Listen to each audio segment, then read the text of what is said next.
Next stop namin, na naman kami sa Paumayan. Bibili tayo ng mga kailangan. Okay?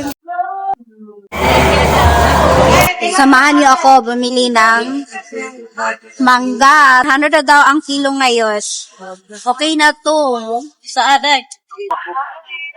Makabili rin tayo rito ng mga okra. Oh. Meron ding mga maliliit na okra.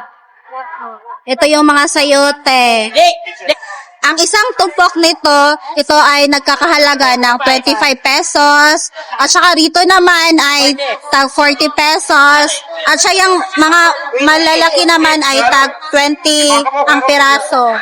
May mga talong rin rito. Nakales kami. Itong lahat na to, supposedly 60 daw siya. Tapos kagami na lang daw ng 50 pesos. Ito po ay, ang isang talin nito ay nagkakahalaga ng 10 pesos. Tapos, tatlo yung binili namin ngayon. Ito, oh. Salamat. Meron ritong sayote. Ito naman ay, ang isang plastic daw, tag 30 na siya. Oh. Diba?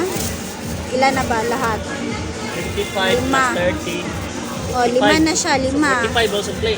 Ito, karami. Yung 30 pesos. Nakatawad kami. Nakatawad kami itong tatlo, 25 pesos na siya, oh. Okay na. Marami tayong makabili rito, oh. Oh, marami. Ito na yung mga nabili namin, oh.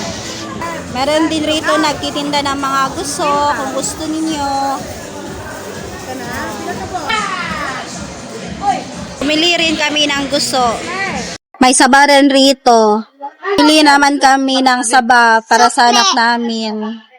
Bumili rin kami ng sibuyas, bombay.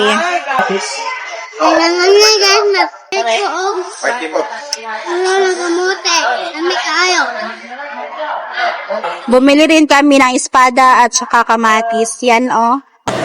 Marami rin tayong makita rito nagtitinda ng mga tuyo, o yan, oh. Iba't ibang klase ng mga daing. Oh. Oh, ganyan, oh. Oh. Ganyan. Ito lahat yung mga pinamili namin. Mamaya ko na ito i-open pag sa bahay na.